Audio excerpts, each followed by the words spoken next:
नमस्कार दोस्तों, मैं अंकुर उपाध्याय स्वागत करता हूं आप सभी का एक बार फिर से अपनी नई वीडियो में। दोस्तों, जैनसोल इंजीनियरिंग, इसके ऊपर मैंने डिटेल वीडियो आज बनाई थी, वैसे तो अपने दूसरे चैनल पे। बस काफ़ी सारे इन्वेस्टर्स जो हैं वो जैनसोल इंजीनियरिंग में जो गिरावट आई है, गिरावट के पीछे का रीज़न है कि कंपनी ने जो पैसा लिया है वो पैसा ही वापस नहीं दे पा रही है कंपनी, क्योंकि कंपनी के पास है ही नहीं।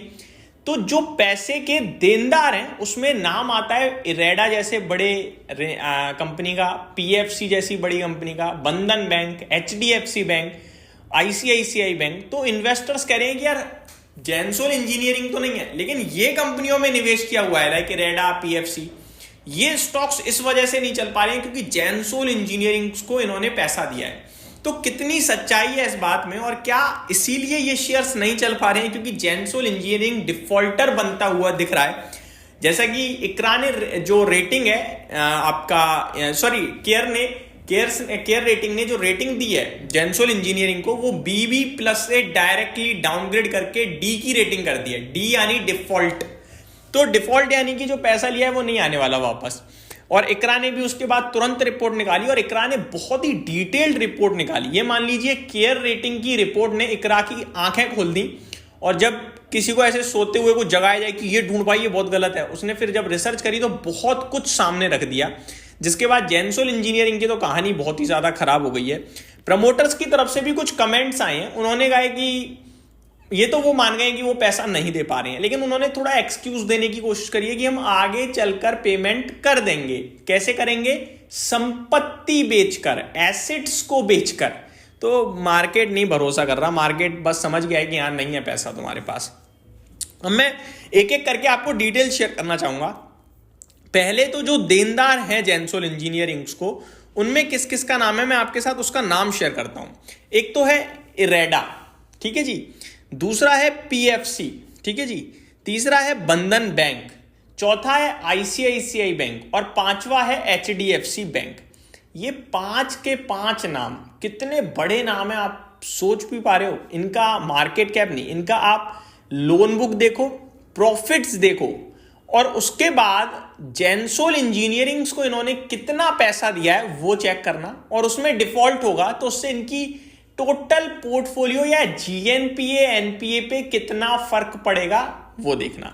इन कंपनीज में अगर आप निवेशित हो, निश्चिंत रह के निवेशित रहो, कुछ नहीं जाने वाला है इरेडा, पीएफसी, बंधन बैंक, आईसीआईसीआई और एचडीएफसी का, ठीक है जी।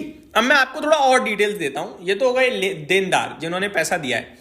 अब पूरी डिटेल क्या है? पूरी डिटेल ये, जैनसोल इंजीनियरिंग के पास करीब 1146 करोड़ रुपए का टोटल कर्ज दिख रहा है यहां जो लिखा हुआ है, ठीक है। 1146 करोड़ का कर्ज है।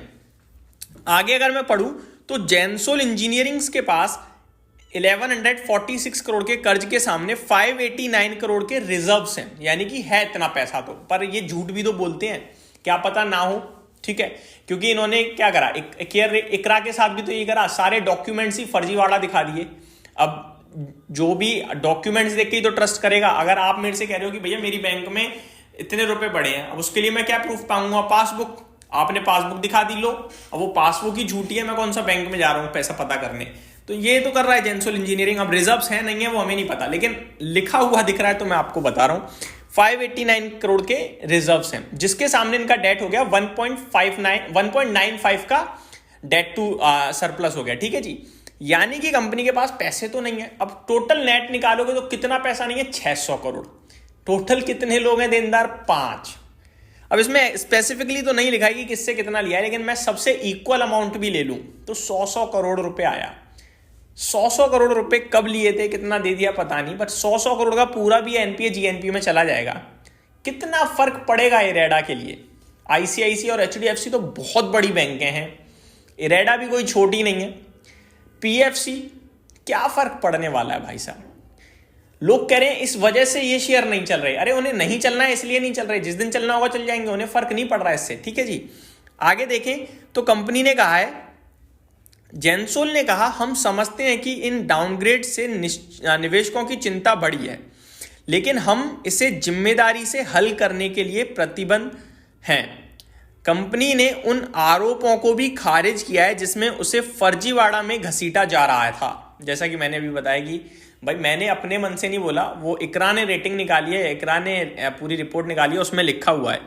जैनसोल ने कहा कि उसने इस मामले की पूरी तरह से जांच के लिए एक कमेटी गठित की है और वह पारदर्शिता और ईमानदारी के लिए व्यापार संचालन के लिए प्रतिबद्ध है।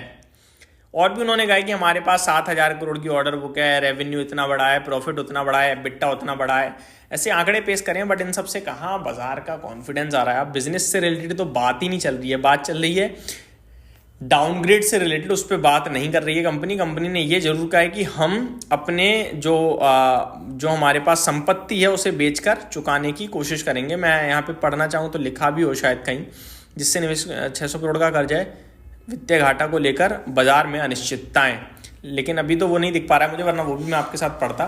तो ओवरऑल कहानी ये है दोस्तों जो मैंने आपके साथ शेयर करी। उम्मीद करता हूँ डिटेल्स पसंद आई होंगी। और इरेडा, पीएफसी, बंधन या फिर HDFC, ICICI के निवेशक हो आप, टेंशन फ्री होल्ड करो। Thank you so much for watching this video. Have a great day guys.